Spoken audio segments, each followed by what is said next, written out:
Agora nós vamos falar se os problemas que a gente tem que viver, nós temos que viver mesmo.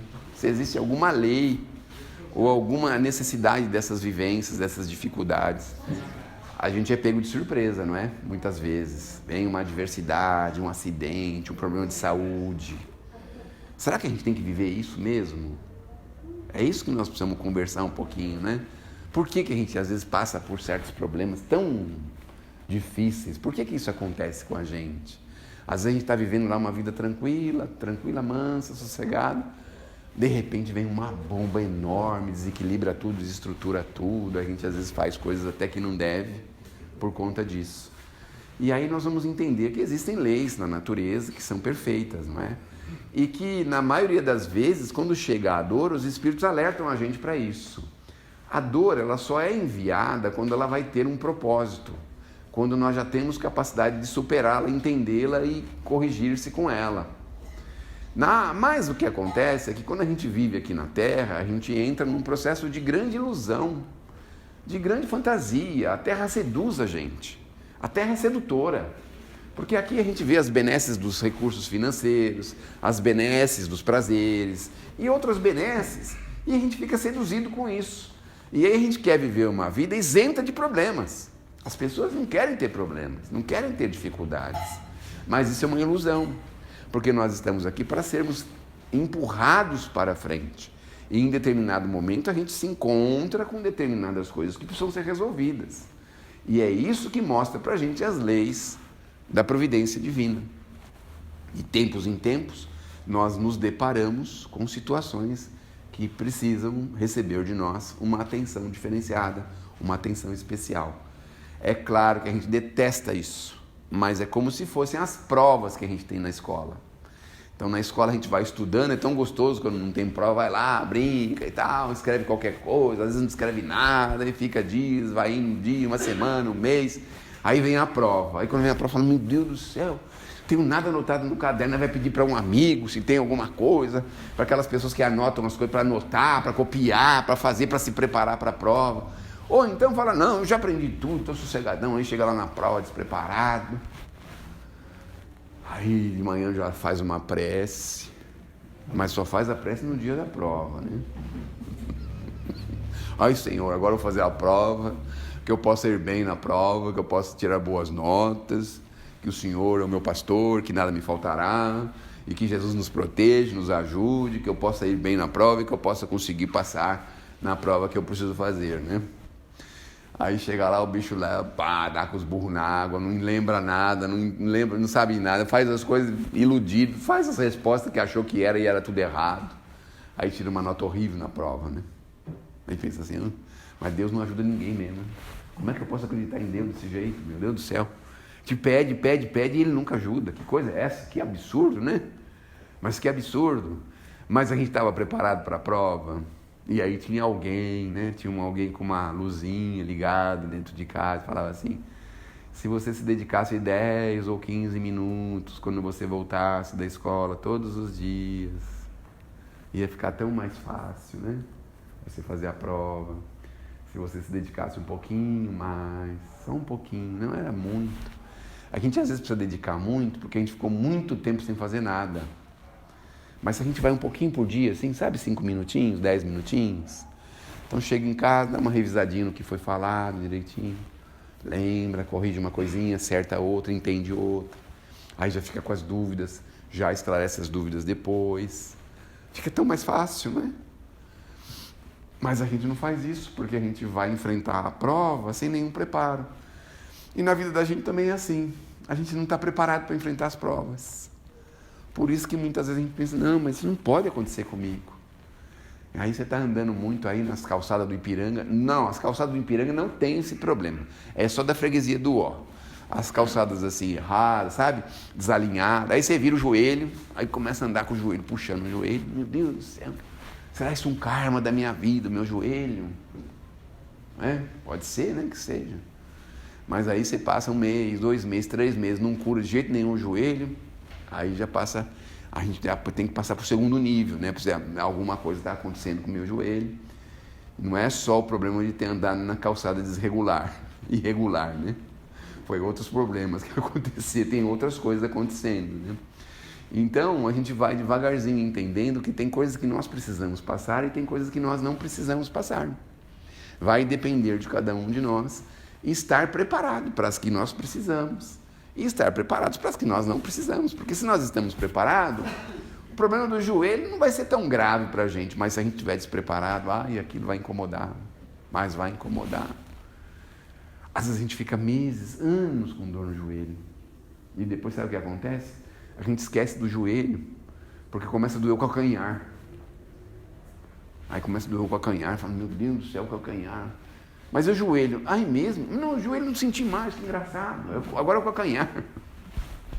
A gente começa a perceber que tem outro problema, que tem outra situação que precisa ser resolvida, melhorada. Quando a gente não está preparado para o problema, tranquilo, a gente vai.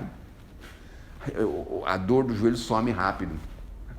Eu tive uma vez que fazer uma entrega num caminhão de doações lá no Ceasa, porque o caminhão do Ceasa ia levar para o interior. E eu estava com uns braços em pandareco, estava com dor nos braços, sabia por que tinha aquelas dor no braço, né? Aí fiquei lá das 5 da tarde até as 9 da noite que o caminhão chegou. O homem chegou do interior, já era a segunda viagem dele no interior, para trazer os alimentos para o Ceasa. O homem chegou lá, vestiu uma capona assim, entrou naquele caminhão frigorífico e começou a puxar as caixas. Espera um pouquinho que já vamos carregar o seu. E puxava as caixas, descarregou e tal. Falei, meu Deus do céu.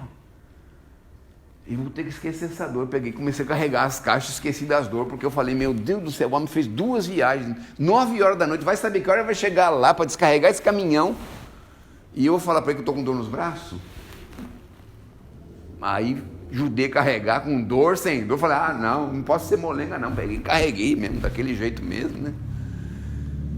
Porque a gente precisa estar preparado, tem coisa que não tem jeito.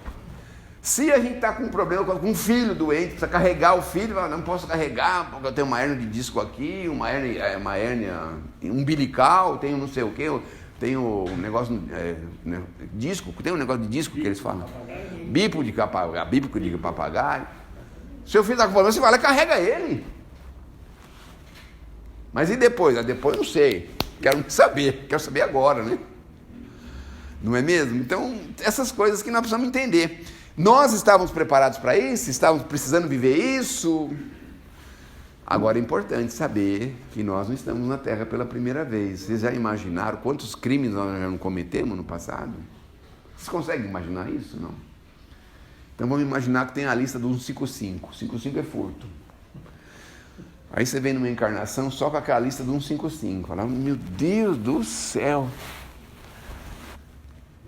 Aí começa a ter aquele problema, né? Você mora numa casa, o camarada vai lá e rouba a torneira. Meu Deus, que absurdo, rouba a torneira, ficou a água vazando todinha aí. Conserta a torneira. Aí o camarada vai lá e rouba a fechadura do portão. Meu Deus do céu. Anda na rua, alguém pega o telefone e leva embora. Você fala, mas não é possível? Como é que pode uma coisa dessa, meu Deus do céu? Aí um dia alguém fala assim, vamos pegar a sua ficha do 155. Aí pega a sua ficha do 155. Olha, quantos 155 você cometeu? Quer que pega a ficha de 157? Não. Nessa encarnação, não. Nessa encarnação, não. E a do 121? Também não, pelo amor de Deus.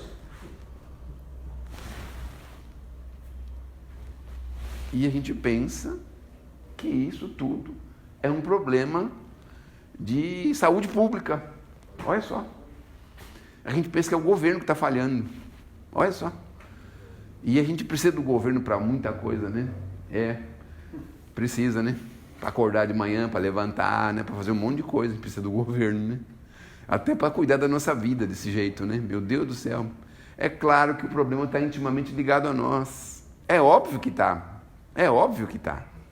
E quando a gente fala das fichas, porque hoje a gente abomina o mal, graças a Deus. Mas por que a gente abomina? Porque nós tivemos experiências desagradáveis no passado com isso. Olha só. Que interessante, não é? E certamente ficou umas raspinhas lá que nós precisamos resolver. Obviamente que ficou. Então tem coisas que a gente vai viver e que a gente não pode ficar tão assombrado, assustado, irritado, aborrecido, revoltado, porque está dentro do nosso prontuário viver essas coisas. Não tem como escapar disso. Claro que a gente não vai sair na rua dando moleza para todo mundo, não é isso. Mas tem coisas que parece que persegue, né? O meu problema, sabe qual que é o meu problema? O meu problema é as pessoas pedirem dinheiro para mim. Todo mundo que eu saio na rua pedir dinheiro, inclusive meus parentes. Eu era filho único e estava triste. Eu falei, meu Deus do céu, filho único, acabou minha família. Aí casei com a mulher, tenho 8 irmãos. Tenho 16 cunhados, olha só. Tenho 40 sobrinhos. De vez em quando tem que pegar senha lá para pedir dinheiro para mim. Meu Deus do céu, eu falo, meu Deus do céu. Aí anda na rua, dá uma moeda, tio. Ô tio, dá uma moeda. Todo mundo pede dinheiro para mim na rua. Olha só. Alguém está precisando de dinheiro aí? Não. Mas é porque tem uma ligação com isso. As pessoas andam comigo e falam, meu Deus do céu, todo mundo aborda você na rua? Eu falo, ainda bem que eles pedem, né? Já pensou se abordasse de outro jeito? Não é? Já pensaram se abordar de outro jeito? Como é que ia ser? Meu Deus do céu. Em compensação, tem gente... Isso hoje eu trabalho, né? Com pessoas em situação de rua, tudo. A gente faz umas coisinhas aí há alguns anos. Mas tem gente que não tem esse compromisso. Aí a pessoa está com o celularzão andando lá no meio da Praça da República, vem um menino com a bicicleta, aí ele olha para frente e desiste, porque na frente tem uma polícia e a pessoa nem percebeu a polícia, nem percebeu a bicicleta, nem percebeu o menino, nem percebeu nada. Olha só, não tem compromisso.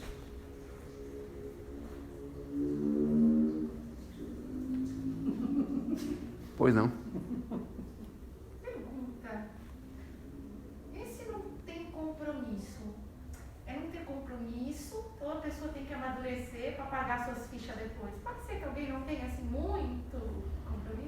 Pode ser, sim. Muitas pessoas não têm. A maioria não tem. Às vezes eu ficava com medo. Eu ficava falando, nossa, porque meu anjinho da guarda é tão bom, vai ver, eu vou ter que pagar tudo depois. Não tem compromisso. Quando não tem é complicado. Eu conheço uma moça, se vai já me atrapalhar outra vez, né? Oh, meu Deus do céu. Isso é um compromisso. Ou eu apoio aqui ou eu apoio lá embaixo, gente. Lá tem mais gente, Serginho. Aqui você é sozinho. Tá, gente? 5, 6 e 7 verde, por favor. Conheci uma moça que teve um problema no trem, ficou triste, meu Deus, vocês levaram minha carteira, meu celular no trem. Aí chegou em casa, o marido dela, olha, ligaram da polícia aqui, que estão com ladrão lá que roubaram você no trem.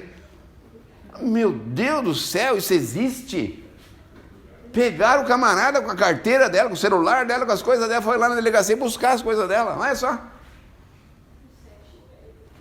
Não é? Não é mesmo? Cadê o compromisso dela? Não tem. Quando não tem jeito. O camarada insistiu, o que aconteceu? Foi pego. Olha só como que são as leis.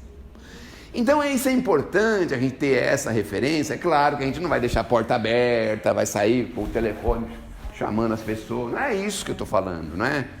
Eu estou falando de situações que são traumáticas, que são difíceis, que são complicadas. Tem pessoas que têm compromisso com as leis. É claro que o ideal seria se tivéssemos uma vigilância ainda maior e tudo, uma punição ainda mais forte, para que inibisse as pessoas de fazer isso. Mas quando a gente tem um compromisso com as leis, as coisas acontecem de outra forma, não de forma traumática, dessa forma, desse jeito, não é? Porque quando a gente recebe uma situação traumática, a gente não resolve um problema só de uma vez, a gente resolve muitos deles. Isso é importante saber também, né? Então, muitas coisas que nós vivemos fazem parte do nosso desenvolvimento, das nossas diretrizes. Então, um problema de saúde grave que a gente tem, a gente procura médico, procura especialista, aí procura casa espírita. Os espíritos falam, a gente não pode, tem coisa que eles não podem interferir. Não sei se vocês sabem disso, eles não podem interferir em tudo. Tem coisa que a pessoa precisa viver, precisa passar por aquilo. Não pode interferir. Foi o seu amigo espiritual que veio falar isso. Uma história que foi o Divaldo que contou, do Chico Xavier, e foi um espírito que trabalhava muito na medicina, e eu falava para ele, você tem x problema nos olhos, na visão, você vai perder a visão, quer que eu opere? E aí ele disse não, e eu fiquei assim um pouco chocada, porque eu falei, poxa, mas ele ajuda tanta gente, por que o Papai do Céu não ia deixar? E a resposta dele foi não. Eu preciso ter isso, eu já acostumei com essa dor. Se você operar, eu vou ter dor em outro lugar que eu ainda não acostumei, eu quero ficar com a minha. E era difícil para mim entender isso, né? Veja, nesse caso, se não me engano, ele recebeu uma proposta de ajuda do Arigó. Acho que foi. O Chico recebeu essa proposta de ajuda do Arigó, né? E aí ele ficou muito entusiasmado que ele ia curar a vista dele, que nem o Dr. Bezerra tinha curado. Imaginem só, o Arigó ia operar ele, o Dr. Fritz ia operar. Aí o Emmanuel, numa certa hora, chegou lá e falou, nossa, está entusiasmado. O Arigó vai operar, vai melhorar essa vista, vai enxergar tudo, tô feliz da vida. Você vai operar com o Arigó, entendi. Aí olha o que ele fala. Bom, Chico, aqui tem um problema. As pessoas vêm aqui falar com você, elas passam por cirurgia, passam por bisturi, anestesia, recuperação, fisioterapia. Elas sofrem para receber alguma ajuda física. E eu estou estranhando você, porque você quer receber uma ajuda física sentado numa cadeira de balanço. Olha, se você quiser ir, você vai, mas eu vou procurar outra pessoa para trabalhar. Ai, tadinho, mas ele trabalhava tanto. Aí ele mesmo resolveu não ir, né? Ele resolveu não ir, porque ele sabia que não podia ir mesmo, né? Mas enfim, a gente vai sentir essa inspiração. Nós temos o dever de buscar as nossas soluções, óbvio que sim, não é? O Chico tentou de todas as formas, foi em médicos, foi em oftalmologistas famosos, né? O próprio Bezerra de Menezes levou o problema dele para altos planos espirituais. E eles disseram que não podiam resolver, não era para ser resolvido, não podia ser resolvido. Então, a gente precisa se conformar quando acontece uma coisa dessa. Você foi médico, foi em hospital, especialista na casa espírita, em tudo quanto é lugar, e você continua do mesmo jeito, então tem um problema. Talvez o problema seja você com o problema. Então você precisa buscar uma forma de se conformar. Porque você fez a sua parte. A gente fez a nossa parte. Não é? O Chico foi curado de muitas outras coisas. Ele teve hérnia, tinha uma relação de problemas. E ele conseguiu resolver muitos desses problemas, mas alguns deles ele não conseguiu, né? Bom, mas enfim, tem coisas que nós trazemos e tem coisas que nós criamos. Tem coisas que a gente cria aqui mesmo, né? Os espíritos dizem que nós que somos Zé Povinho, eles não falam isso, é eu que estou falando, mas nós que somos Zé Povinho, né? A gente chega aqui na Terra com uma espécie de uma lista de situações para a gente resolver. Só que a gente não resolve. A gente, ao invés de resolver, a gente cria mais problema ainda. E muitos problemas que a gente está vivendo hoje nem são de outras vidas, são dessas mesmo. A maioria deles. Olha só. Abusamos na adolescência, né? Exageramos às vezes na maturidade, criamos situações assim bem desconfortáveis na vida inteira. E aí chega lá na frente, obviamente a gente vai ter problemas, mas não é de outra vida, é dessa mesmo, né? Então, o mais prudente é puxar o breque, olhar, fazer uma visão aérea das nossas vidas, do que nós já vivemos, do que nós já abusamos e criamos problemas, e procurar, de uma certa forma, se libertar disso, certo? Ir na direção contrária, né? Qual que é a direção contrária do problema? É a solução, né? O pulo do gato. O expositor vem aqui na frente e joga um monte de problema, mas não fala nenhuma solução, né? É ir na direção contrária. O que é que os espíritos falam na prática do bem e da caridade? Essa é a direção contrária. Então, se você abusou muito de determinadas situações, pessoas e coisas, a direção contrária é isso. Por exemplo, se você, porventura, esteja envolvido em alguma morte de criança, ou esteja envolvido em algum homicídio, alguma coisa assim, você vai em favor da vida, você vai favorecer a vida, vai engrandecer a vida. Esse é o sentido contrário. Não é? É isso que a gente resolve. Você pisou por cima das pessoas, se beneficiou de emprego, não foi inescrupuloso em alguma situação da vida com trabalho, essas coisas. Então hoje você vai na promoção da vida, do progresso, da educação, vai ajudar algum jovem, alguma pessoa da família a estudar, a crescer, a se desenvolver. Esse é o sentido contrário. Então, se a gente conseguisse entender isso, muitos problemas seriam resolvidos já nessa encarnação. É que a gente não entende, né? A gente não entende. Então, o camarada tem lá uma larga soma financeira, mas aquela larga soma foi adquirida de uma forma bem complicada. E aí ele quer que médico, especialista, espírito resolva com uma varinha mágica. Só que o que ele precisa é ir na direção contrária do que ele fez. E isso dificilmente a gente vai querer, né? Então, tem lá uma vasta soma financeira. Mas o que eu vou fazer? Distribuir na rua? Não, não é isso. Promover o progresso, promover o trabalho, promover o emprego, fazer alguma coisa por alguém, ajudar alguém a se libertar de determinadas coisas, pagar uma dívida de alguém, ajudar alguém a terminar uma casa, sabe? Esse tipo de coisa é ir na direção contrária. Então, se a gente conseguisse olhar o nosso problema e ir na direção contrária, muitas coisas seriam facilitadas para nós. E isso daria para a gente uma condição muito, muito, muito, muito bacana. A gente poderia ter muita tranquilidade já nessa encarnação. Acontece que a gente não aceita, né? A gente não aceita de jeito nenhum.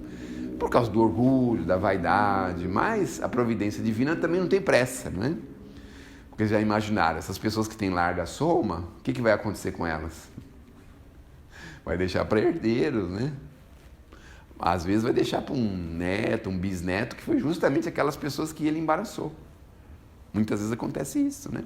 Antigamente acontecia muito isso nos interiores aí, com essas fazendas, que as pessoas às vezes tiravam a vida de uma pessoa para ficar com a parte dela, para isso, para aquilo, né? E o Cornélio Pires faz umas brincadeiras, umas anedotas, e ele mostra a pessoa voltando como neto, como filho, como neto, como bisneto. E aí vem e herda tudo. Falando, meu Deus do céu, o camarada não fez nada e herdou esse mundo de coisa, né? Mas é porque não é que ele herdou, porque era dele mesmo. Ele foi passado para trás, mas as leis corrigem, né? Corrigem as coisas, né? Mas enfim, não nos assustemos com isso e procuremos em todos os sentidos buscar o sentido contrário. Fazer o bem, praticar o bem. Mas eu não sei o que fazer. Alguma coisa a gente pode fazer. Alguma bobagemzinha a gente sempre pode fazer.